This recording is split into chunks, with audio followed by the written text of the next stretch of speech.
El día que firmé mi sentencia de muerte, llevaba un vestido blanco que olía a lavanda y mentiras, si alguna vez sentiste que tu familia te traicionó en nombre de las apariencias. Entonces comprenderás por qué mi historia necesita ser contada. ¿Por qué mi voz, después de tantos años de silencio, finalmente debe romperse como cristal contra el suelo? Me llamo Elena y tengo 73 años. Pero esta historia comienza cuando tenía apenas 23, en el verano de 1954, cuando el mundo creía que las mujeres éramos flores delicadas que necesitaban la protección de un hombre para florecer. Qué equivocado estaba el mundo. Qué equivocada estaba yo al creerlo. Recuerdo perfectamente ese día de julio cuando mi madre entró a mi habitación con esa sonrisa forzada que había perfeccionado a lo largo de los años. Esa máscara que se ponía cuando tenía que decirme algo que sabía que me destrozaría. Llevaba en las manos una taza de té de manzanilla, como si el aroma dulce pudiera endulzar las palabras venenosas que estaban a punto de salir de su boca. Elena, querida, me dijo, sentándose al borde de mi cama con esa delicadeza artificial que usaba cuando quería manipularme, tenemos que hablar sobre tu futuro. Mi futuro, Anne, como si mi futuro fuera algo que ella pudiera empacar en una maleta y entregar a quien le pareciera conveniente, Anne, pero para entender realmente lo que pasó ese día. Tengo que llevarte 25 años atrás, cuando yo tenía 8 años y mi infancia se quebró como una muñeca de porcelana contra el suelo frío de la realidad. Carlos Mendoza era el mejor amigo de mi padre, un hombre que visitaba nuestra casa todos los domingos después de misa. Era alto, de bigote espeso y ojos que parecían desnudarte con la mirada. Mi madre siempre lo recibía con reverencias y sonrisas, como si fuera algún tipo de rey benevolente que nos honraba con su presencia.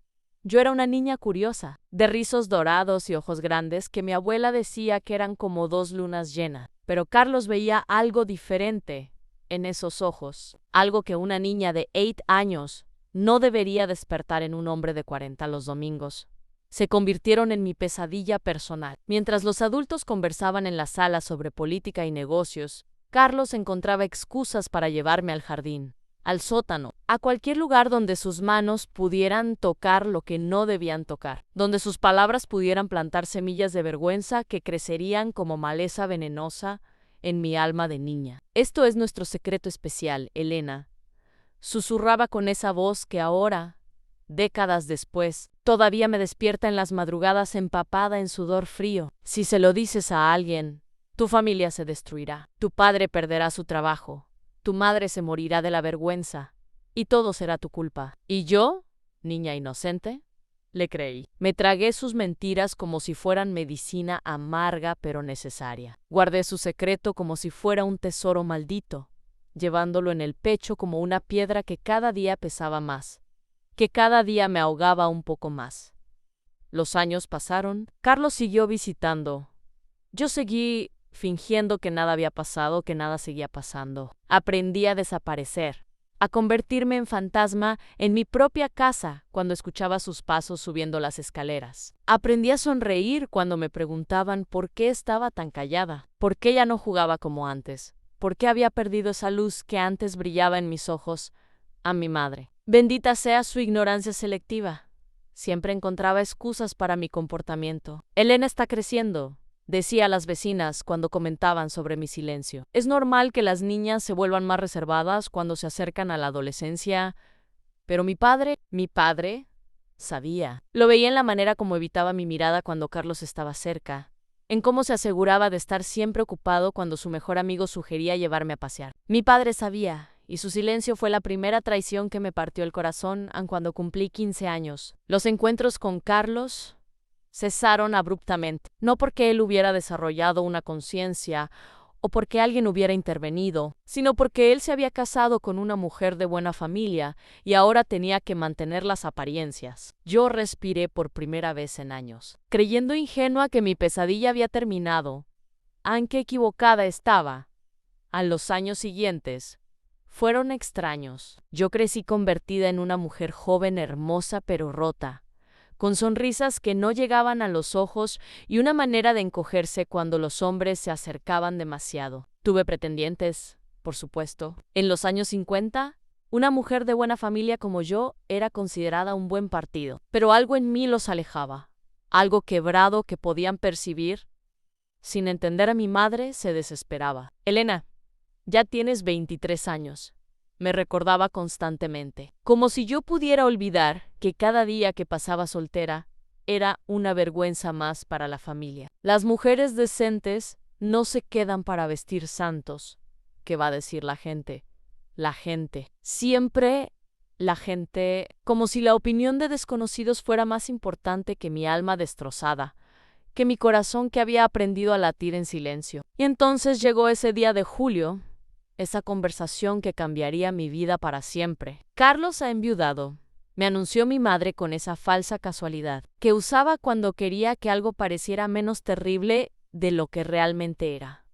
Su esposa murió el mes pasado, pobrecita, en un cáncer terrible. Yo sentí como si me hubieran clavado un puñal helado en el estómago a Carlos. Ese nombre que había logrado enterrar en los rincones más oscuros de mi memoria, que había logrado convertir en una pesadilla lejana, volvía a contaminar el aire que respiraba. ¿Y qué tiene eso que ver conmigo?, pregunté, aunque ya sabía la respuesta. Ya podía ver la trampa cerrándose alrededor de mí como una jaula de hierro. Mi madre sonrió, esa sonrisa que había practicado frente al espejo, esa sonrisa que había usado para vender mi infancia sin saberlo, y que ahora usaría para vender mi futuro a sabiendas.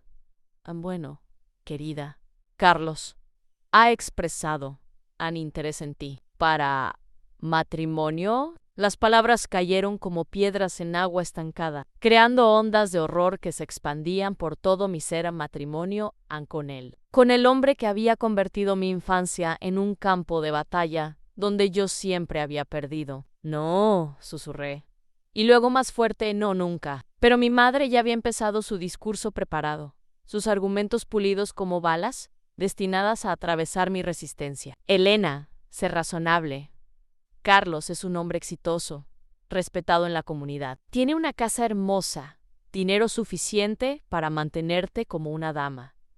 Y a tu edad, con tu temperamento, puede que no tengas muchas más oportunidades. Como si mi trauma fuera un defecto de carácter, como si mi dolor fuera una falla que me hacía menos deseable en el mercado matrimonial. Mamá, tú no entiendes. Comencé, pero ella me interrumpió con esa autoridad maternal que había usado para silenciarme toda mi vida. Lo que entiendo es que esta familia tiene deudas que pagar, compromisos que cumplir. Tu padre le debe mucho dinero a Carlos, Elena mucho, y él está dispuesto a perdonar toda la deuda. Si tú aceptas ser su esposa, ahí estaba en la verdad desnuda y cruda, como una bofetada. Yo no era una hija amada que merecía felicidad. Era moneda de cambio, un activo que podía liquidarse para saldar deudas familiares. ¿Papá sabe de esto?, pregunté, aunque ya conocía la respuesta en el silencio avergonzado de mi madre. Tu padre está de acuerdo, mintió. Pero yo pude ver la verdad en sus ojos esquivos. Mi padre había sido comprado con su propio silencio. Había vendido su complicidad años atrás, cuando eligió no ver lo que Carlos me hacía en su propia casa. Los días siguientes fueron un borrón de lágrimas silenciosas y súplicas desesperadas. Intenté hablar con mi padre, pero él se escondía detrás de periódicos y excusas de trabajo. Intenté hacer que mi madre entendiera, pero cada vez que me acercaba a la verdad, ella cambiaba de tema o encontraba algo urgente que hacer en otra habitación. Carlos vino a cenar una semana después. Se sentó en la mesa de mi familia como si fuera el patriarca que siempre había aspirado a ser, cortando la carne con esa precisión calculada que yo recordaba demasiado bien. Me miraba desde el otro lado de la mesa con esos ojos que habían aprendido a poseerme antes de que yo supiera lo que significaba ser poseída. Elena se ve hermosa esta noche, comentó a mis padres, como si yo fuera una pintura que estuviera evaluando para comprar. Será una esposa maravillosa. Yo mantuve los ojos fijos en mi plato, contando los guisantes como si mi vida dependiera de ello.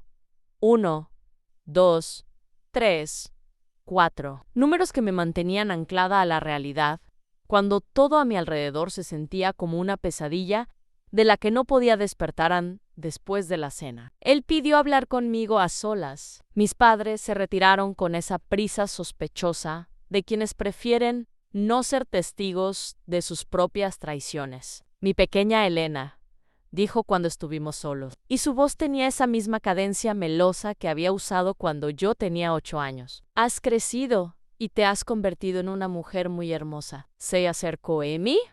Y yo retrocedí instintivamente hasta que mi espalda tocó la pared. Él sonrió, disfrutando de mi miedo como un gato que juega con un ratón herido. No tienes que tener miedo, susurró, acercando su mano a mi mejilla. Ya no eres una niña. Ahora podemos estar juntos como debe ser, como siempre supe que estaríamos. Sus palabras me revelaron la horrible verdad. ¿Él había planeado esto? Desde el principio. Mi infancia robada no había sido un impulso momentáneo, había sido una inversión a largo plazo, una manera de reclamarme como suya para siempre. Yo nunca te pertenecí, Loger susurró, encontrando una pizca de la valentía que había enterrado bajo años de miedo. Él se rió, esa risa baja y cruel que había poblado mis pesadillas. Mi querida Elena, me has pertenecido desde que tenías 8 años. Solo que ahora será legal. Esa noche lloré hasta que no me quedaron más lágrimas. Lloré por la niña que había perdido su inocencia en silencio, por la adolescente que había crecido cargando secretos demasiado pesados, por la mujer joven que ahora se veía forzada a casarse con su propio destructor. Consider your... Empaqué una maleta pequeña y conté el poco dinero que había ahorrado a lo largo de los años. Pero ¿a dónde podía ir una mujer soltera en 1954? ¿Cómo podía sobrevivir sin familia, sin referencias, sin más habilidades que las domésticas que me habían enseñado para ser una buena esposa? La realidad era cruel y simple. Estaba atrapada en una jaula construida por las expectativas sociales, los roles de género y el poder económico de los hombres sobre las mujeres en la fecha de la boda se fijó para octubre, 3 meses que pasaron como una cuenta regresiva hacia mi propia ejecución. Mi madre se sumergió en los preparativos con un entusiasmo maníaco, como si la grandeza de la ceremonia pudiera ocultar la podredumbre de lo que realmente estaba sucediendo. Yo me convertí en un fantasma en mi propia vida, flotando por los días como si fuera una espectadora de mi propia tragedia. Asistí a las pruebas del vestido, elegía flores para el altar. Sonreía cuando la gente me felicitaba por mi magnífico compromiso, pero por dentro estaba muriendo pedazo a pedazo. El vestido de novia era hermoso, tengo que admitirlo. Seda blanca con encaje de chantilly, perlas cosidas a mano en el corpino, una cola que se extendía como las alas rotas de un ángel caído. Cuando me lo probé por primera vez, mi madre lloró de alegría. Te ves como una princesa, sollozó, ajustando el velo sobre mi cabeza. Mi pequeña Elena, convertida en toda una señora. Yo me miré en el espejo y vi a una mujer vestida para su propio funeral. El blanco del vestido se burlaba de la pureza que me habían robado hace tantos años.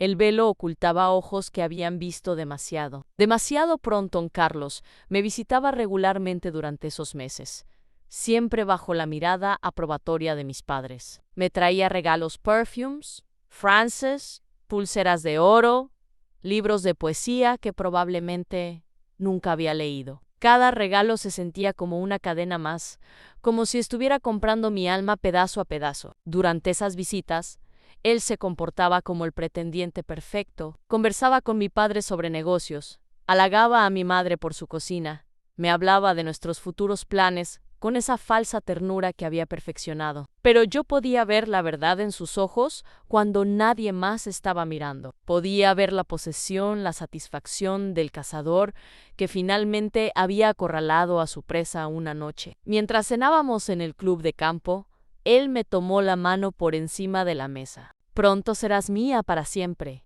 murmuró lo suficientemente bajo para que solo yo pudiera escucharlo. Y esta vez no habrá secretos que guardar. Su pulgar acarició mis nudillos con esa familiaridad obscena que me transportó instantáneamente de vuelta a mis 8 años, cuando esas mismas manos habían tocado lugares que una niña ni siquiera sabía que tenía en esa noche. Vomité todo lo que había cenado. Mi cuerpo rechazaba la realidad tanto como mi mente. La noche antes de la boda, mi madre vino a mi habitación con una copa de jerez y esa sonrisa nerviosa que había estado usando todo el día. quiero hablar contigo sobre los deberes matrimoniales, comenzó, sentándose en el borde de mi cama como había hecho tantos meses atrás cuando me había anunciado. Mi destino, yo casi me río de la ironía. Mi madre iba a explicarme sobre la intimidad matrimonial cuando yo ya había sido iniciada en los horrores de la sexualidad masculina antes de perder mis dientes de leche. Ya sé lo que necesito saber, le dije, y algo en mi voz debe haberla alarmado porque me miró con una preocupación que no había mostrado en meses en Elena. ¿Estás bien? Has estado tan distante. Sé que los nervios de la boda pueden ser abrumadores, pero, por un momento, solo por un momento, consideré contarle todo. Consideré abrir mi boca y dejar que toda la verdad se derramara como sangre de una herida que había estado infectándose durante 15 años. Consideré gritarle que me estaba entregando al hombre que había destruido mi infancia, que había convertido mi cuerpo en un campo de batalla donde yo siempre había perdido. Pero cuando abrí la boca, las palabras se convirtieron en ceniza, porque sabía que incluso si le contaba la verdad, incluso si finalmente rompía el silencio que había cargado como una cruz durante tanto tiempo, no cambiaría nada. Las deudas seguirían existiendo, la boda seguiría programada, y yo seguiría siendo moneda de cambio en transacciones que no podía controlar Anés. ¿Estoy bien, mamá? Mentí, como había estado mintiendo toda mi vida. Solo son nervios, como dices. Ella se acercó y me besó la frente con esa ternura tardía que las madres muestran cuando se sienten culpables de algo que no pueden nombrar. Eres mi niña valiente, susurró. Sé que serás muy feliz. Después de que se fue, me quedé despierta toda la noche mirando el techo, contando las horas que me quedaban de libertad. 24 horas en 23 en 22, como si el tiempo fuera arena cayendo en un reloj de arena que marcaba mi condena. El día de la boda amaneció brillante y hermoso, como si el cielo se burlara de mi tragedia personal. El sol doraba todo con esa luz cálida de octubre que en cualquier otra circunstancia habría encontrado hermosa mientras me vestían. Me maquillaban y me peinaban. Yo me sentía como si me estuvieran preparando para un sacrificio ritual. Las manos de las mujeres que me arreglaban se movían con eficiencia practiced, convirtiendo mi cara en una máscara de felicidad nupcial que no sentía. ¡Qué novia más hermosa!, comentaban. Y yo sonreía y asentía como si fuera un autómata programado para responder apropiadamente a mi padre.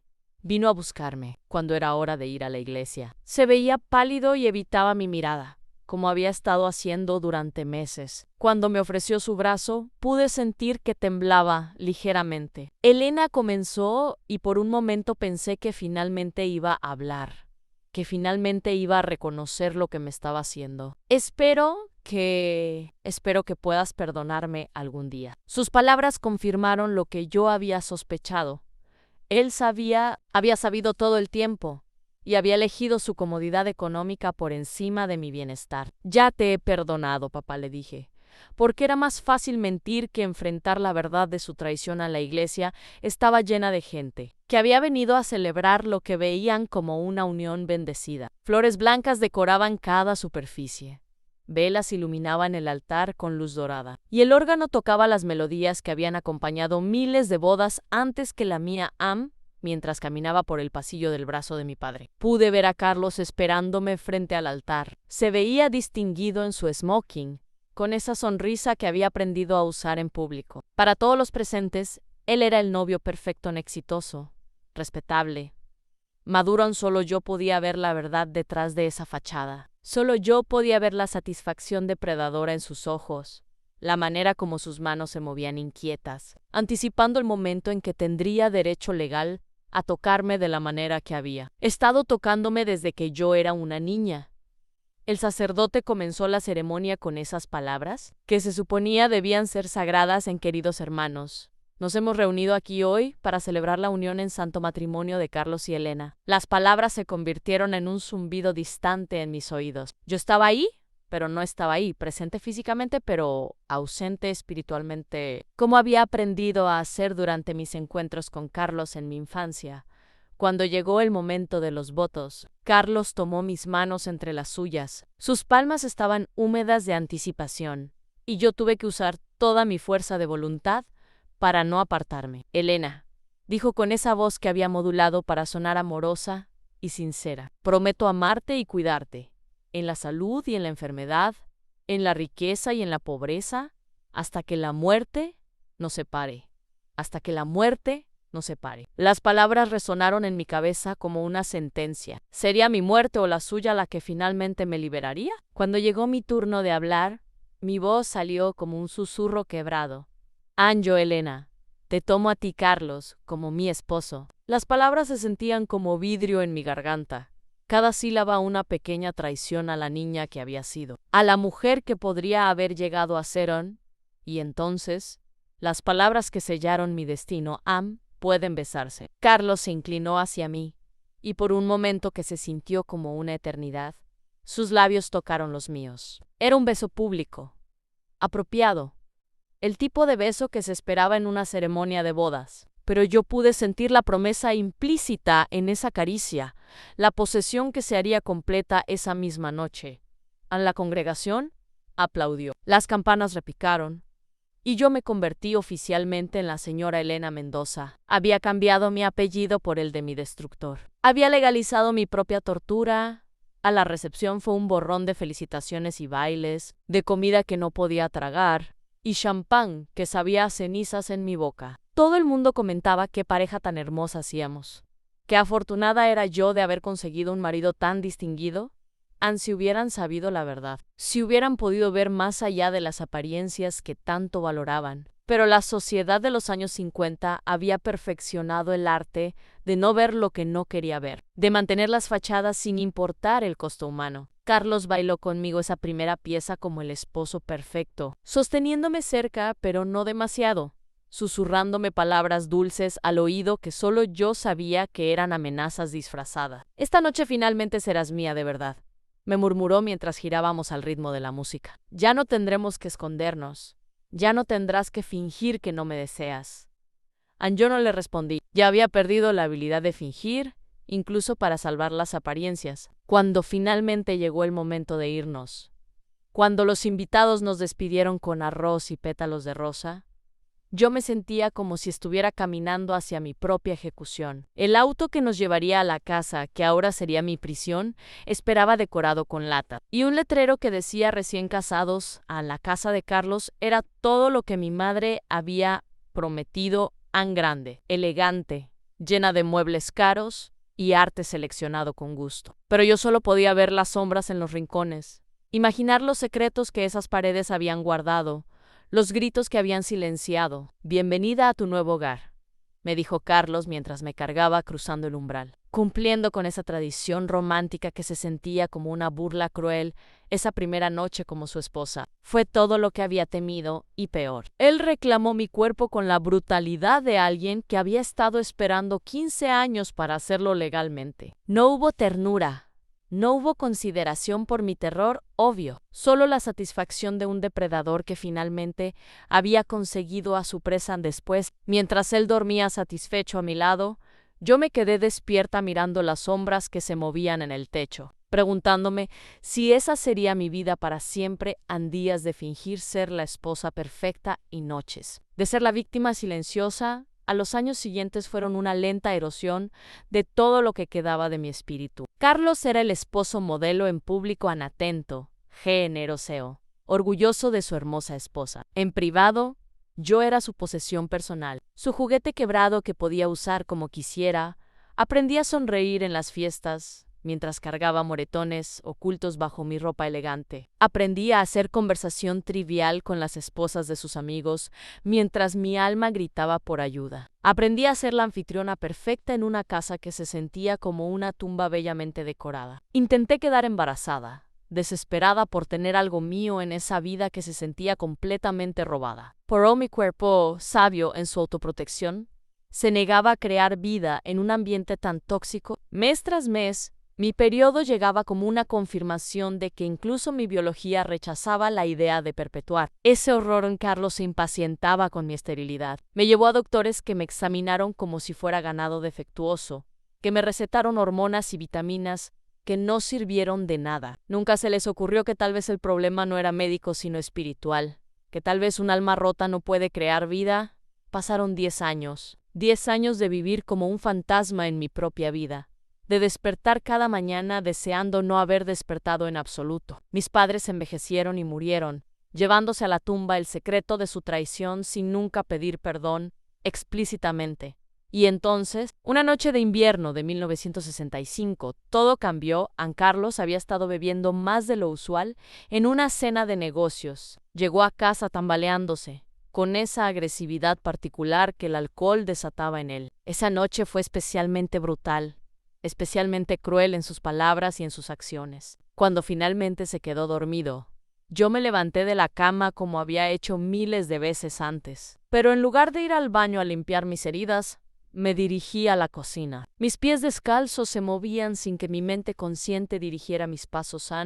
Me encontré parada frente a la estufa de gas, con una cerilla en la mano. La llama pequeña danzaba hipnóticamente, y por primera vez en años sentí algo parecido a la paz. Podría haber sido tan fácil. Una fuga de gas accidental, una tragedia doméstica que nadie cuestionaría, 2 cuerpos encontrados por la mañana, una esposa devota que había muerto junto a su amado esposo en un terrible accidente por un momento que se sintió como una eternidad. Consideré esa salida. Consideré el silencio final que seguiría, el descanso eterno que mi alma torturada tanto anhelaba. Pero entonces pensé en todas las otras niñas, en todas las otras mujeres que podrían cruzarse en el camino de Carlos si yo no estaba ahí para ser su víctima principal. Pensé en mi historia, en mi verdad, muriendo conmigo sin nunca ser contada.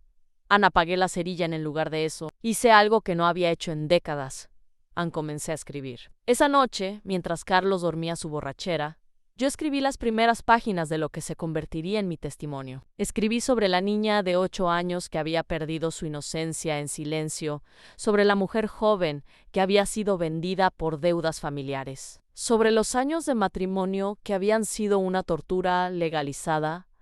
Escribí hasta que amaneció, hasta que mis dedos estaban entumecidos y mi alma estaba un poco más liviana por haber depositado parte de su carga en el papel. Esa fue la primera de muchas noches de escritura secreta. Durante el día seguía siendo la esposa sumisa, la anfitriona perfecta, la mujer que había aprendido a sonreír mientras se desangraba por dentro. Pero por las noches, mientras Carlos dormía, yo reclamaba pedazos de mi voz robada. Escribí durante 5 años más, documentando cada horror, cada humillación, cada momento en que mi humanidad había sido negada. Escribí como si mi vida dependiera de ello, porque de alguna manera lo hacía Anne.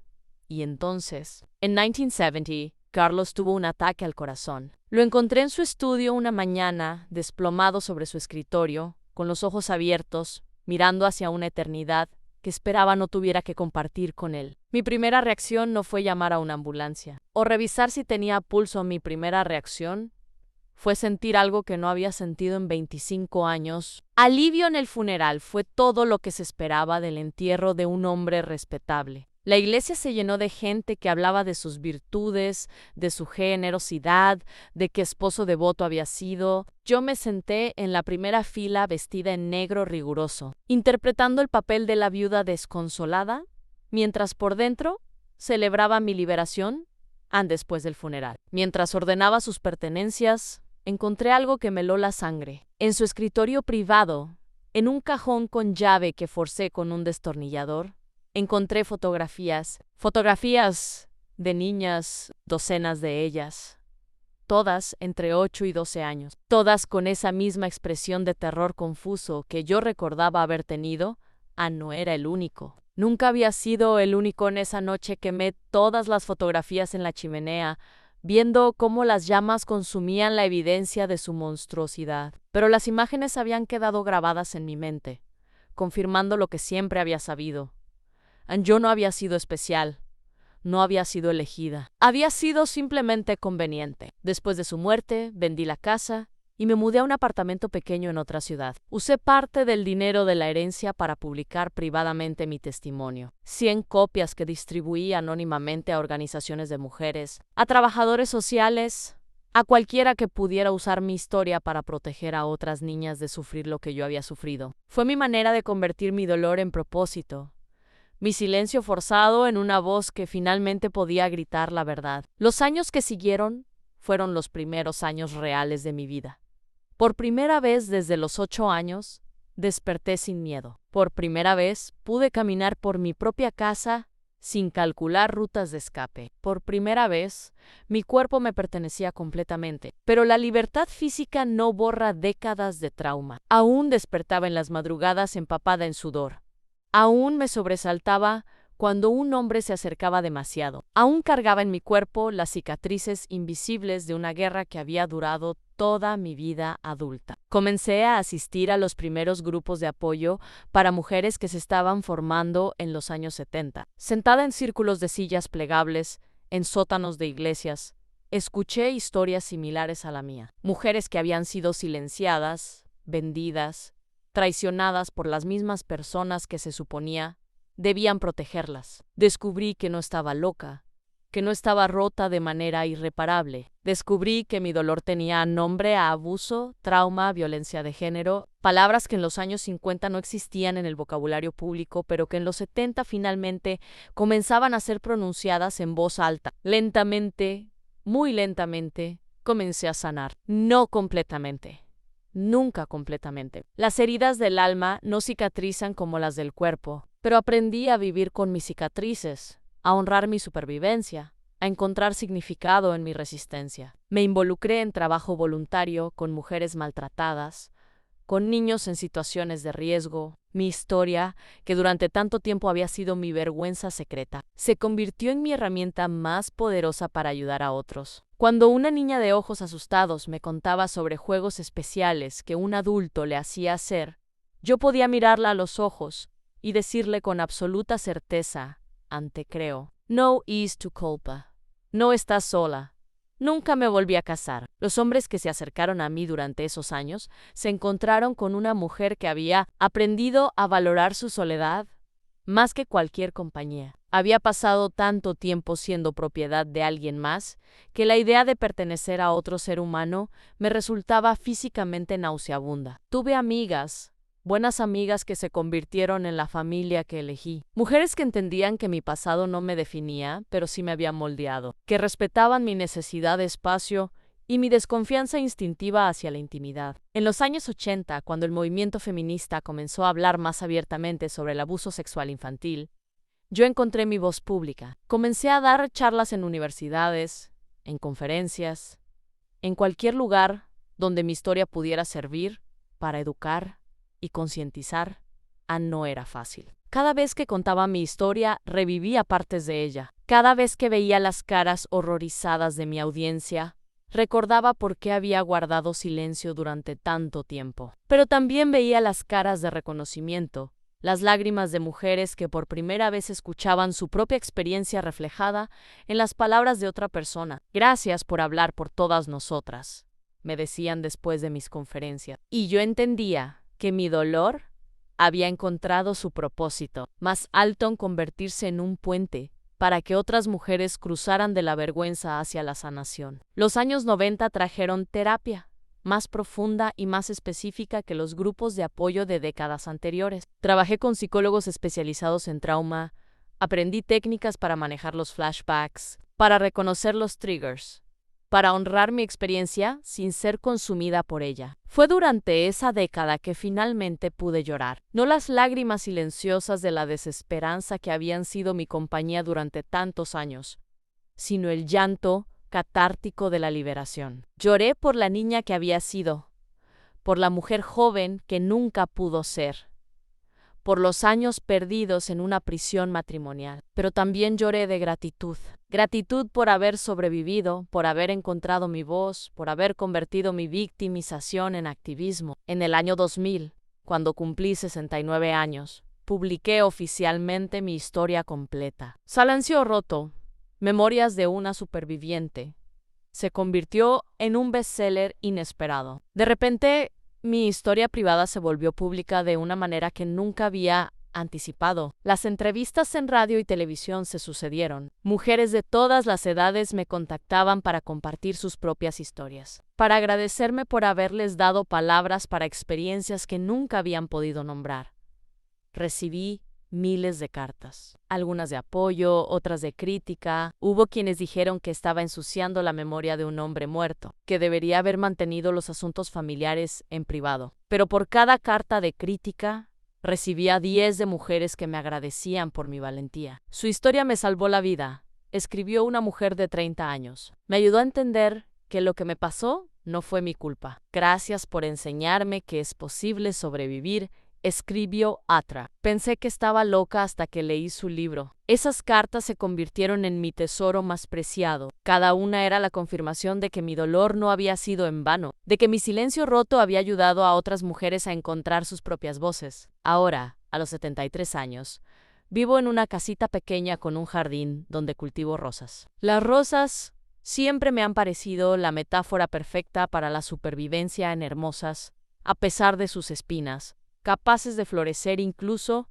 después de los inviernos más duros. Mis días son tranquilos ahora. Leo, escribo, recibo la visita ocasional de alguna de las mujeres jóvenes que he mentoreado a lo largo de los años. Algunas son académicas que estudian violencia de género, otras son terapeutas que trabajan con supervivientes. Algunas simplemente son mujeres que necesitan saber que es posible reconstruir una vida después de que ha sido destrozada. Por las tardes, me siento en mi porche con una taza de té y observo el mundo que ha cambiado tanto desde mi infancia. Las niñas de hoy tienen recursos que yo nunca tuve.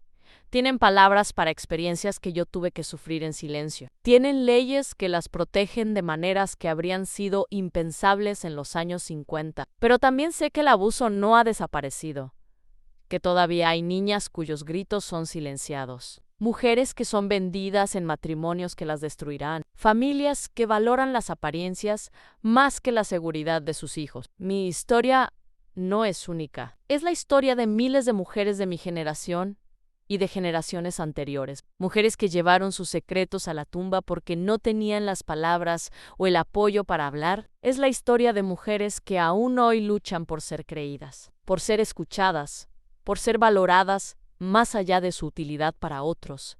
Pero también es una historia de resistencia porque sobreviví, porque encontré mi voz, porque convertí mi trauma en mi misión. Hay noches en que Carlos aún visita mis sueños, ya no como el depredador todopoderoso de mi infancia, sino como lo que realmente era, un hombre pequeño y patético que necesitaba destruir a otros para sentirse poderoso. En mis sueños actuales, soy yo quien tiene el poder. Soy yo quien habla, quien grita, quien se niega a ser silenciada. Me despierto de esos sueños no con terror, sino con una satisfacción quieta, porque él está muerto y yo estoy viva, porque su legado de destrucción terminó conmigo, mientras que mi legado de sanación continuará mucho después de que yo me haya ido. Le digo esto a las mujeres jóvenes que vienen a visitarme. Tu dolor no te define, pero puede darte propósito. Tu supervivencia no es solo para ti, es para todas las mujeres que vendrán después de ti. Tu voz rota puede convertirse en el grito de guerra de otras mujeres que necesitan escuchar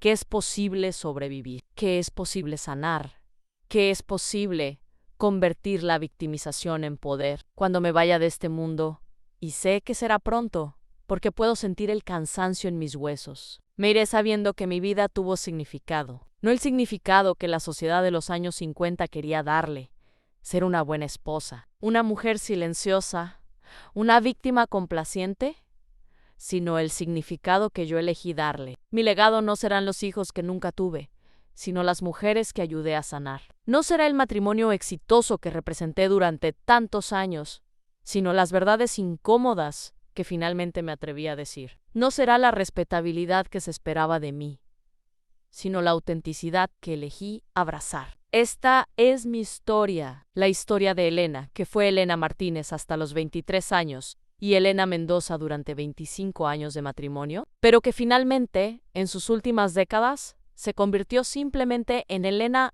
la superviviente, Elena la que habló, Elena la que se negó a ser silenciada. Si mi historia te ha tocado, si has reconocido algo de tu propia experiencia en mis palabras, quiero que sepas esto: no estás sola, tu dolor es real, tu supervivencia es un acto de resistencia, y tu voz, cuando encuentres la fuerza para usarla, puede ser la salvación de alguien más. El silencio protege a los perpetradores, pero la verdad protege a las víctimas. Y aunque romper el silencio sea lo más difícil que hagas en tu vida, puede que también sea lo más importante, porque al final no somos recordadas por los secretos que guardamos, sino por las verdades que nos atrevemos a decir. Y mi verdad, dolorosa como fue vivirla, se ha convertido en mi regalo para el mundo, en la certeza de que es posible sobrevivir a lo imposible, de que es posible encontrar luz en la oscuridad más profunda, de que es posible convertir una vida rota en una vida con propósito. Esta es mi historia. Y ahora es tu historia también, para que la lleves contigo y la compartas con aquellas que necesiten escuchar que la supervivencia es posible, que la sanación es real y que ninguna mujer debe cargar sola el peso de los secretos que otros le han impuesto. Mi nombre es Elena y me niego a ser silenciada.